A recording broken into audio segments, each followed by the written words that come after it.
మన దగ్గర మాజీ ఎమ్మెల్యే బీఆర్ఎస్ పార్టీలో సీనియర్ లీడర్గా ఉన్నటువంటి గువ్వల బాలరాజు గారు మన దగ్గర ఉన్నారు. ఆయన బీఆర్ఎస్ పార్టీలో దాదాపు 15-16 సంవత్సరాలుగా పార్టీలో ఉండి ఎన్నో రకాల పదవులు పొందారు. అదే సమయంలో ఇప్పుడు పార్టీకి రాజీనామా చేశాడు. దానికి కారణాలు ఏంటి, ప్రస్తుతం ఏ పార్టీలోకి జాయిన్ కాబోతున్నాడు, అన్ని విషయాలు మనం ఆయనతో మాట్లాడించే ప్రయత్నం చేద్దాం.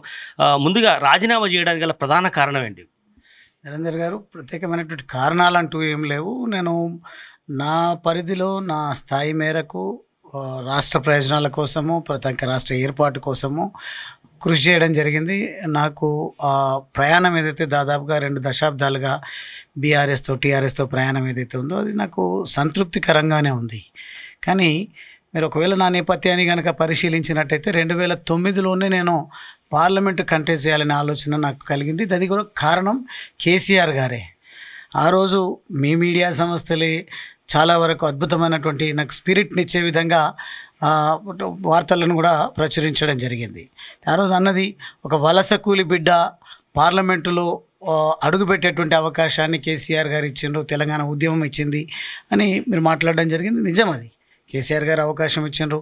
నా పనితీరు లేదంటే నా లక్ష్యము, నా ఆశయము, తెలంగాణ రాష్ట్ర సాధన ఆశయం అనేది నన్ను చాలా గట్టిగా పనిచేయించడం కోసం ఉపయోగపడ్డది. చేసిన తెలంగాణ రాష్ట్ర ఏర్పాటు జరిగింది. తెలంగాణకు ఒక శాసనసభ్యుడిగా నా నియోజకవర్గ ప్రజలు నన్ను ఆశీర్వదించి దీవించి ఎన్నిక చేస్తే నా నియోజకవర్గ ప్రజల ప్రయోజనాల కోసము, నియోజకవర్గ అభివృద్ధి కోసము నా వంతుగా ప్రయత్నం చేయడం జరిగింది.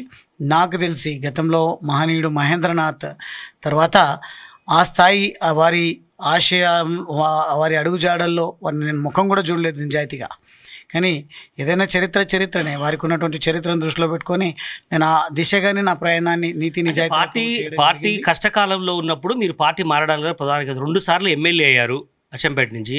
అక్కడ అవకాశం ఇచ్చారు, ఎంపీగా అవకాశం ఇచ్చారు, అప్పుడు ఓడిపోయినటువంటి పరిస్థితి. బట్ ఏదైనప్పుడు కూడా పార్టీ కష్టకాలంలో ఉంది. రాష్ట్రంలో ఒక పక్క కవిత ఇష్యూ నడుస్తోంది, ఒక పక్క కేసులు ఎదుర్కొంటున్నటువంటి పరిస్థితిలో మీరు పార్టీ నుంచి వెళ్ళడం ఎంతవరకు శ్రేయస్కరం అనేది పార్టీలో ఉన్నట్టు? ఒక మాట చెప్పాలా, నేను మా అమ్మా నాన్న నాకు జన్మనిచ్చిండ్రు. కానీ నాలో ఉన్నటువంటి ఇన్బిల్ట్ ఆలోచనలు ఏంది అని అంటే పుట్టుక సహజం. కానీ పుట్టిన ప్రతి ఒక్కరూ స్వప్రయోజనాల కోసము, నా కోసము, నా కుటుంబం కోసము, నా తల్లిదండ్రుల కోసమే అని ఆలోచిస్తే సరైన పద్ధతి కాదని నాకు వచ్చినటువంటి ఆలోచనల మేరకు ప్రజా జీవితంలో అడుగుపెట్టిన తర్వాత ఎప్పుడైనా మా అమ్మా నాన్నకు ఆరోగ్యం బాగలేదు అని సీరియస్గా ఇబ్బంది పడుతున్నారు అంటే వెళ్ళి చూడడం తప్పిస్తే మామూలు సందర్భాల్లో అయితే వారికి కావాల్సినటువంటి సహకారాన్ని నా కొడుకుగా, కుమారుడిగా వారికి నేను నా బాధ్యతను నేను నిర్వర్తించిన తప్పిస్తే దగ్గరుండి చూసుకోలేకపోతున్నటువంటి బాధ అయితే నాకుంది. సేమ్ టైం ఇక్కడ కూడా అన్నీ మరిచి నేను పార్టీ కోసము, రాష్ట్ర సాధన కోసము, ప్రజల అభ్యున్నతి కోసం నేను పనిచేసిన. కానీ నేను అనుకున్నటువంటి ఆలోచనలకు, నేను అనుకున్నటువంటి ఆశయాలకు ఇది సరి అయిన వేదిక కాదు. ఈ వేదిక ద్వారా నేను అనుకున్నటువంటి లక్ష్యాలు నెరవేరవు అనుకుంటున్నప్పుడు నేను లాయల్టీని నిరూపించుకోవాల్సింది ముందు నాకు నేను లాయల్గా ఉండాలి. నా ఆలోచన, నా అంబిషన్ ఏదైతే ఉందో దానికోసం నా లాయల్టీని చాటాలి తప్ప ప్రతిసారి పార్టీకి లాయల్గా ఉండాలి, ప్రతిసారి పార్టీ ఇబ్బందుల్లో ఉంది, బాగా మెరుగ్గా ఉంది అని ఆలోచిస్తూ ముందుకు పోవడం అనేది సబబు. పార్టీలో యువతరంగా ఉన్నటువంటి కొద్ది మంది, ఒక 5-6 మంది ఎమ్మెల్యేలో సుమన్ కావచ్చు, కిషోర్ గారు లాంటి వ్యక్తి కావచ్చు, మీరు కావచ్చు, ఉన్న 5-6 మందిలో మీకు కూడా చాలా ప్రయారిటీ ఇచ్చింది బీఆర్ఎస్ పార్టీ. కేసీఆర్ కావచ్చు, కేటీఆర్ దగ్గరికి నేరుగా యాక్సెస్ పోయేటువంటి పరిస్థితి ఉన్నప్పటికీ కూడా ఎందుకు ఇలాంటి పరిస్థితిలో బయటికి వెళ్ళాడు, ఏం చెప్పదలుచుకున్నారు? అదే అంటున్నా, నాకు ఇచ్చిన ప్రయారిటీ వారు ఇచ్చారు, వారికి ఇచ్చే గౌరవం ఇప్పుడు ఇస్తా, భవిష్యత్తులో కూడా ఇస్తా. కానీ వారి ప్రయారిటీ నా ప్రయారిటీతోనే నాకు తృప్తి ఉండదు. నా ఆలోచనలు ఏవైతే ఉన్నాయో ఆలోచనలను ముందుకు తీసుకుపోవాలంటే సరి అయిన వేదిక, సరి అయిన సందర్భము, సరి అయిన ఆలోచనలు, మేధోమథనం జరగాలి. కాబట్టి జరిపిన తర్వాత ఈ సంవత్సరాల కాలంలో నాకు అనిపించింది ఏంది అని అంటే జాతి ప్రయోజనాలు అనగానే తెలంగాణ జాతికే పరిమితం, మన భారత పౌరులం అనే సంగతిని చివరికి మర్చిపోయేటువంటి ప్రమాదం కూడా కనిపిస్తూ ఉంది. కాబట్టి భారత పౌరుడిగా భారతదేశ అభ్యున్నతి కోసము, భారతదేశంలో ఉన్నటువంటి వివిధ రకాల రుగ్మతలను చెరిపేసి ఒక సమానత్వాన్ని నెలకొల్పాలి, ఒక గౌరవాన్ని సాధించాలి, అందరికీ సమానమైనటువంటి అవకాశాలు దక్కాలి అంటే నా అటువంటి వాళ్ళు ఆ దిశగా అడుగులు వేయాలి, ఆ దిశగా ఆలోచనలు చేయాలని నేను నిర్ణయం తీసుకున్నా. నా నిర్ణయంలో ఒక కేవలము రాజీనామా మాత్రమే ప్రకటించిన కానీ అది సరి అయిన వేదిక లేనిది అని నాకు 2-3 ఆలోచనలు. ఎప్పటిలోగా మీరు ఏ పార్టీలోకి చేరబోయే చెప్పదలుచుకున్నారు? ప్రస్తుతం ఇప్పటికే కాంగ్రెస్ పార్టీకి సంబంధించిన కొంతమంది మంత్రులు, మీ జిల్లాకు సంబంధించినటువంటి కొంతమంది మంత్రులు, ఏకంగా సీఎం కూడా మీ జిల్లాకు సంబంధించినటువంటి వ్యక్తే కాబట్టి చర్చలు జరిపినట్టుగా సమాచారం వస్తుంది. డీకే అరుణ కావచ్చు, బిఎల్ సంతోష్ కావచ్చు, వీళ్ళతో కూడా చర్చలు. ఎవరి వైపు మీరు మొగ్గు చూపే అవకాశం కనిపిస్తుంది? సార్ నిజంగా నేను ఒక 20 సంవత్సరాల పాటు దాదాపుగా రాజకీయాల్లో ఉన్నాను కాబట్టి అందరూ నన్ను అడగడము, సంప్రదించడము, నిజంగా నేను ఏదో ఫ్రస్ట్రేషన్లో నిర్ణయం తీసుకున్నానేమో అని కన్సోల్ చేసేటువంటి ప్రయత్నం చేశాను. కానీ ఎక్కడ నాకు రిగ్రెట్స్ లేవు, సంతృప్తికరంగానే ఉంది.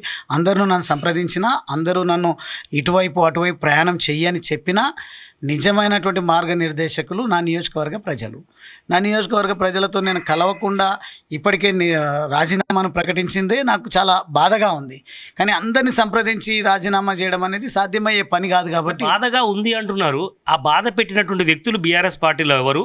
ఆర్ఎస్ ప్రవీణ్ ఏమైనా మీకు థ్రెట్గా ఉందని భావిస్తున్నారు అక్కడ? నేను రాజకీయాల్లో వచ్చినప్పుడు మందా జగన్నాథం గారు ఉన్నారు రాజకీయాల్లో, రాములు గారు రాజకీయాల్లో ఉన్నారు, అప్పుడు ప్రజాప్రతినిధిగా ఉన్నారు, ఇంకా ఇతరులు కూడా చాలామంది రాజకీయాల్లో ఉన్నారు, పదవుల్లో ఉన్నారు. వాళ్ళనే చూసి నేను భయపడలేదు, వాళ్ళనే చూసి ఆలోచించలేదు. నా అంతటా నేను స్వతహాగా ఎదిగి వచ్చిన కాబట్టి రాజకీయాల్లోకి వచ్చి పోటీ చేసిన తప్ప ఎవరో వాళ్ళు వీళ్ళు రావడం వల్ల నేనేదో నా ఎగ్జిస్టెన్స్ కోల్పోతున్నా, వాళ్ళ వల్ల నాకు ప్రమాదం పొంచి ఉంది అని చేతగాని ఆలోచనలు చేసే నైజం నాది కాదు. ఎవరు వచ్చినా మంచిది. ఇది ప్రజాస్వామ్యంలో ఎంతో గొప్ప లీడర్షిప్ యువకులు రావాల్సినటువంటి అవసరం ఉంది. వీళ్ళతో కాదు, ఇంకా చాలా గొప్ప ఆశయ అభ్యుదయ భావాలు ఉన్నటువంటి వాళ్ళు రాజకీయాల్లోకి రావాలి. అందరం కలిసి పనిచేస్తున్న తరుణంలో ప్రజలు ఎవరికి అవకాశం ఇస్తే ప్రజాప్రతినిధులుగా పనిచేయాలి. ప్రజాప్రతినిధిగా అవకాశం లేకుంటే పౌరుడిగా తమ వంతు బాధ్యతను పోషించాలే తప్ప పదవులతోన కానీ లేకుంటే ఇతరుల చేరికల వల్ల, ఇతరులు రావడం వల్ల మనకేదో ఇబ్బంది అవుతుందని ఆలోచన చేసే వ్యక్తిని కాదు. నాకు ఒక ఫర్మ్ డిసిషన్ నేను తీసుకున్నా. నేను అనుకున్నటువంటి ఆశయాలు ముందుకు పోవాలంటే ఈ పార్టీతో అయ్యే పరిస్థితి కనిపిస్తలేదు. ముందు అనిపించింది టీఆర్ఎస్ నుంచి బీఆర్ఎస్గా పోయినప్పుడు నిజంగా రాష్ట్ర ప్రయోజనం నెరవేరింది, రాష్ట్రం వచ్చింది. దేశం నుంచి, కేంద్రం నుంచి కూడా మన రాష్ట్రానికి, ప్రజలకు ఏమైనా ప్రయోజనం కలగాలంటే సఖ్యత ఉండాలి. అక్కడ లేదంటే అక్కడే మనం వైటల్ రోల్. అధికారం పోయిన తర్వాత ఇవన్నీ గుర్తొచ్చాయి. బీజేపీలోకి వెళ్ళడానికి అప్పుడు కూడా అవకాశం ఉండదు కదా. తెలంగాణ వచ్చిన తర్వాత అప్పుడే అవకాశం, అప్పుడు జాయిన్ కాకుండా ఇప్పుడే ఎందుకు అధికారం కోల్పోయిన తర్వాత వెళ్తున్నాడు బాలరాజు అనే చర్చ కూడా జరుగుతుంది. నరేందర్ గారు, నేనేందో మీకు కూడా తెలుసు, ఎందుకంటే మనం చాలా సంవత్సరాల నుంచి కలిసి పనిచేస్తున్నాము. అధికారం లేకపోవడం అనేది, నేను అధికార ఫ్యామిలీ నుంచి లేకుంటే బ్యాక్గ్రౌండ్ నుంచి వచ్చినని కాదు, అది నాకు సంబంధమే లేదు. కాకపోతే మా పార్టీ టీఆర్ఎస్ నుంచి బీఆర్ఎస్గా ఆవిర్భవించినప్పుడు జాతీయ రాజకీయాలు, జాతి గురించి ఆలోచిస్తుందేమో, మనం అటువైపు కూడా ప్రయత్నం చేయొచ్చని కేసీఆర్ గారి ఆలోచనలను మేము మద్దతు ఇచ్చి ముందుకు పోయినాం. కానీ తీరా చూస్తే ఈ మధ్య ఏమైందంటే ఎందుకో బీఆర్ఎస్ను జాతీయ పార్టీగా ప్రజలు భావించలేదో ఏమో, ఓట్లు వేయలేరు. కాబట్టి నాకున్నటువంటి జాతీయ భావాలు ఏవైతే ఉన్నాయో అవి నెరవేరాలంటే బీఆర్ఎస్ వేదిక కాదు.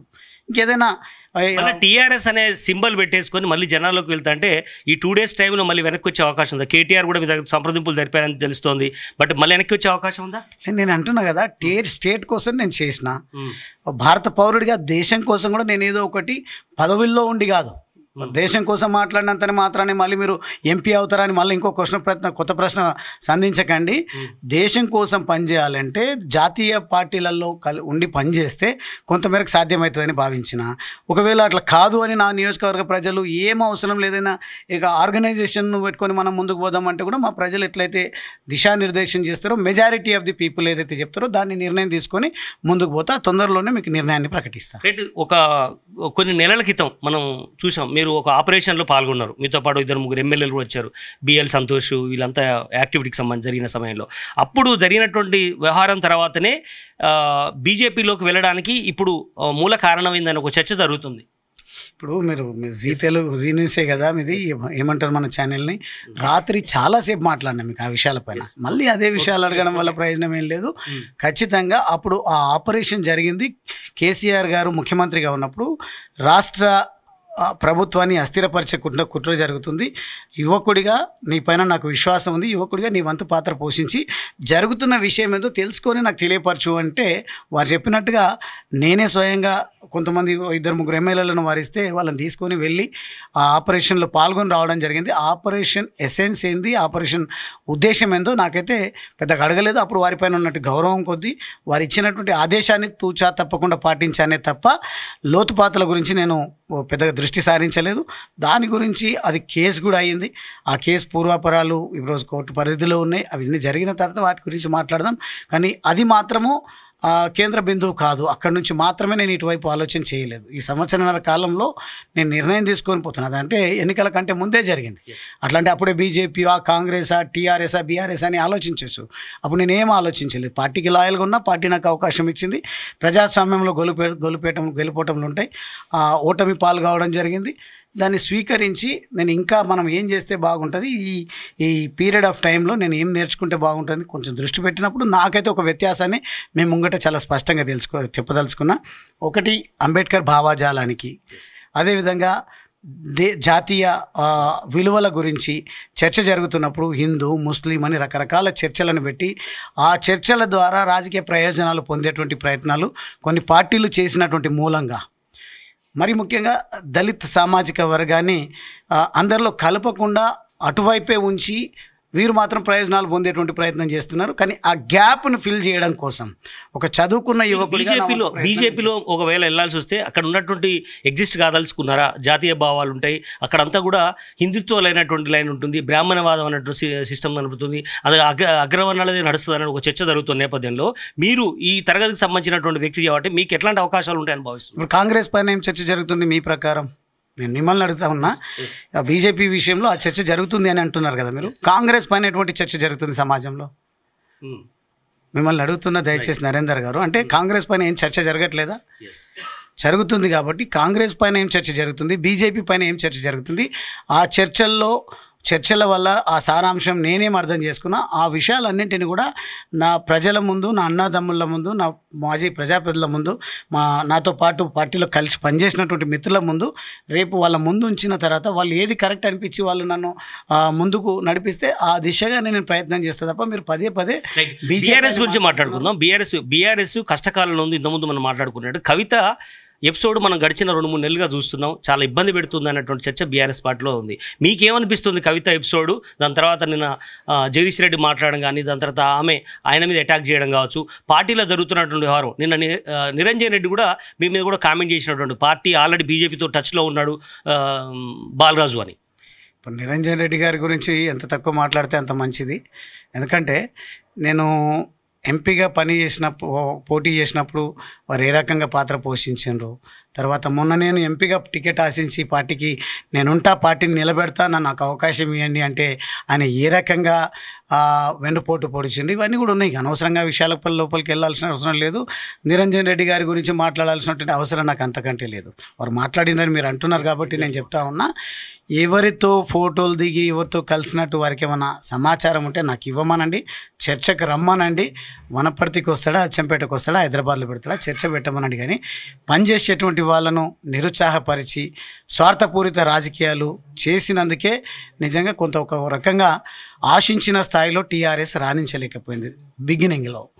ఇవన్నీ విషయాలను కేసీఆర్ గారికి చెప్తే వారు మాకు బాధ్యత ఇచ్చిన తర్వాత మేము ఉద్యమాన్ని ఊరూతలూగించి మా వంతు మేము ప్రయత్నం చేయడం జరిగింది తప్ప అటువంటి నాయకుల వల్ల పెద్ద ఒరుగుతుందని మాత్రం నేను భావించడం లేదు. బీఆర్ఎస్ ఉమ్మడి మహబూబ్నగర్ జిల్లాకు సంబంధించినటువంటి నేతల వల్లే మీరు బయటకు వచ్చారనుకోవచ్చా? అధిష్టానంలో ఉన్నటువంటి కేసీఆర్, కేటీఆర్ వీళ్ళు సరైనటువంటి అపాయింట్మెంట్ ఇవ్వలేరు, జనాలు గెలవలేకపోతున్నారు అన్నటువంటి ఉద్దేశంతో మీరు బయటకు వస్తున్నారు అనుకోవచ్చు. అందుకనే మీరు ఎప్పటికప్పుడు అప్డేట్ ఉండేటువంటి జర్నలిస్టులు నా రెసిగ్నేషన్ లెటర్ను మీరు చదివినట్టయితే నేను నా కృతజ్ఞత చాటినా, నాకు సంతృప్తికరంగా ఉన్నది వారితో ప్రయాణము. కానీ నేను ముందు ఇంకా నాకున్నటువంటి ఆలోచనలను దానిలో స్పెసిఫిక్గా మెన్షన్ చేయలేదు. కానీ నాకు కొన్ని ఇంటెన్షన్స్ ఉన్నాయి, నాకు ఆలోచనలు ఉన్నాయి. వాటిని దృష్టిలో పెట్టుకొని మాత్రమే నేను రాజీనామా చేసిన. నాకు ఎక్కడ రీగ్రెట్స్ లేవు. 15-20 సంవత్సరాల నా ప్రయాణంలో నన్ను అందరూ చాలా బాగా చూసుకున్నారు. నేను కూడా వాళ్ళతో అందరితో చాలా సహృద్భావమైనటువంటి వాతావరణంలో నేను పనిచేయడం జరిగింది. ఒకరిద్దరు పార్టీ నుంచి బయటకు పోయిన వెంటనే మాట్లాడినారు అంటే నాకు తప్పని పరిస్థితుల్లో వారి గురించి నేను మాట్లాడాల్సి వస్తుంది తప్ప నాకు ఎట్టి పరిస్థితుల్లో చరిత్రలోకి వెళ్ళి ఎవరు మాట్లాడి నా సమయాన్ని వృధా చేసుకోదలుచుకోలే. నా ముందున్న లక్ష్యం రాష్ట్ర ప్రయోజనాలతో పాటు దేశ ప్రయోజనాలు. ఈ ఆంతర్యాలు ఏవైతే ఉన్నాయో వాటిని ఎట్లా అధిగమించి సమాజాన్ని సంఘటితం చేయాలి, ఏకం చేస్తూ ముందుకు పోవాలనే దానిపైనే నా ఆలోచనలు, నా ప్రయాణం ఉంటుంది. చివరగా చెప్పండి, కవిత ఈ మధ్యకాలంలో పార్టీలు కొంత డిస్టర్బ్ చేస్తున్నటువంటి వాతావరణం నెలకొంది. పార్టీ ఆమె వల్ల ఏ రకంగా నష్టపోయే ఛాన్స్ కనిపిస్తుంది? అది వాళ్ళకి తెలుసు. ఎందుకంటే నేనైతే మీకు తెలుసు కదా, సంవత్సరంన్నర కాలంగా ఏం జరుగుతుంది, ఎవరు డ్యామేజ్ చేస్తున్నారు, ఎవరు స్ట్రెంథెన్ చేస్తున్నారు అనే దానికి కొంచెం పక్కకు పెడితే నాకు అవకాశం వచ్చింది. నేను పరిపక్వతను సాధించి నా స్కిల్ను అప్గ్రేడ్ చేసుకొని ఇంకా సమాజంలో ఒక ప్రజాప్రతినిధి ఎట్లా ఉండాలని, ప్రజలు ఏం ఆశిస్తున్నారు అని దానిపైన దృష్టి పెట్టి ప్రజల వేవ్ లెంత్కి తగ్గట్టుగా ముందుకు పోవాలి, ప్రజల ఆలోచనలు మనం పరిగణలోకి తీసుకుపోవాలి తప్ప వ్యక్తిగతమైనటువంటి విషయాలను ప్రజలపైన రుద్దడము, వ్యక్తిగతమైనటువంటి ఆశయాలను ప్రజలపైన రుద్దడం కాదు. సమాజం యొక్క ఆశయం ఉంది, సమాజం ఏం ఆశిస్తుంది దానికి సారథిగా నేను ఎట్లుండాలి, ఏం ప్రయాణం చేయాలి. ఎందుకోసం అడిగానంటే కవిత జైల్లో ఉన్నప్పుడు ఆమె వ్యాఖ్యలు చేసింది, బీజేపీలో మెర్జిగా అయ్యే అవకాశం ఉంది బీఆర్ఎస్ పార్టీ, ఇదంతా కూడా చర్చలు జరిపారు, నేను వద్దన్నాను, ఇట్లాంటి చర్చలు మాట. ఇట్లాంటి పరిస్థితుల్లో మీరు బీజేపీకి వెళ్తారన్నటువంటి నేపథ్యంలో ఎట్లా చూస్తారా మొత్తం కామెంట్స్ని? నిజంగానే బీఆర్ఎస్ మెర్జ్ అయ్యే అవకాశం ఉందా ఫ్యూచర్లో? ఒక రకంగా ఏంటంటే మెర్జ్ అవుతుందా, వీళ్ళని మర్జ్ చేసుకుంటారా, ఎవరైనా చేసుకోరా అనేది ఆయా పార్టీలకు తెలుసు.